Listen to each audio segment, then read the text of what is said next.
မတက်ခဲ့တဲ့အကြောင်းမှာဖြစ်ခဲ့တဲ့အဖြစ်ပြက်လေးနဲ့အကြောင်းရဲ့ပါဇက်ရာသမီးတွေကိုပြောပြပါမယ်။9 တန်းကနေ10 တန်းထိတက်ခဲ့ရတဲ့ရန်ကုန်မြို့အမင်းကလေးတွေအကြောင်းမှာအရင်ကတော့ခရစ်ယာန်ကျောင်းကြီးလို့လည်းပြောကြပါတယ်။ကျောင်းသိမိဆိုတာနဲ့အပေါ်တက်မှာတစ်ခုခုကြံခဲ့ရင်ဆရာမတွေက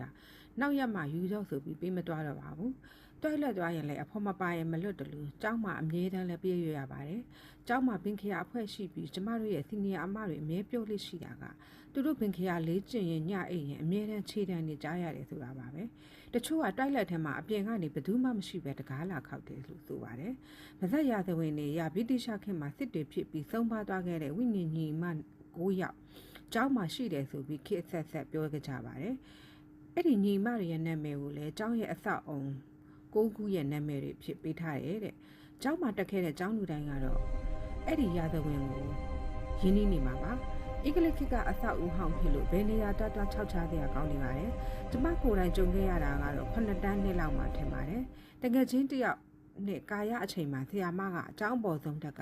ဖျားကန်းကိုအမှတ်စရင်းစာရွက်တွေတွားထားခိုင်းလို့တွားထားတာကာယအချိန်ဆိုတာကျောင်းရဲ့အောက်ဆုံးတက်မှာပဲ activity တွေလုပ်ဖို့လူတွေရှိနေတာဖြစ်ပြီးအလေတက်နဲ့အပေါ်ဆုံးတက်မှာတော့အငယ်တန်းတွေဆင်းသွားရင်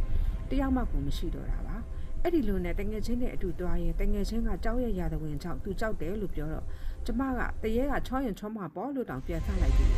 အလေတက်ကိုရောက်တော့လေကားတက်ခံနေမှာကျမတို့နှစ်ယောက်ခြေတံအပြင်နောက်ထပ်ကျမ်းပြင်ကိုရှက်တိုက်နေတဲ့ခြေတံတစ်ခုကကြားခဲ့ရတယ်တငယ်ချင်းတဲ့ကျမလည်းတယောက်မျက်နှာတယောက်ကြည့်ပြီးဖျားကန်းကိုတက်ပြေးတော့တာပါပဲတာရက်တွေအမြန်ထားပြီးပြန်ဆင်းမှုလုပ်တော့လေးတန်းအဆောင်ဖေးကထိုင်ကုန်အကျိုးတွေထည့်ထားတဲ့စတူကန်းထဲမှာ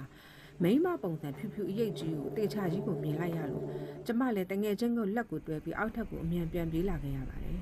ကန်နေလို့လားတော့မသိပေမဲ့တေချာတာတော့အဲ့ဒီနေရာကျောင်းအပေါ်ထက်မှာကျမနဲ့တငယ်ချင်းကလွှဲရင်ဘယ်သူမှမရှိကြပါဘူးအဲ့ဒီချိန်ကစပြီးဗဇက်ရသွင်းတွေကိုမယုံရင်တောင်ထပ်ပြီးတော့မပြောင်မနောက်မဆရတော့ပါဘူးကျောင်းတက်ဖူးတဲ့လူတွေဆိုရင်တော့ဒီကျောင်းကိုဘယ်ကျောင်းဆိုတာတော့သိကြမယ်ထင်လို့ကျောင်းနာမည်ကိုရှုပ်ဝက်ထားလိုက်ပါမယ်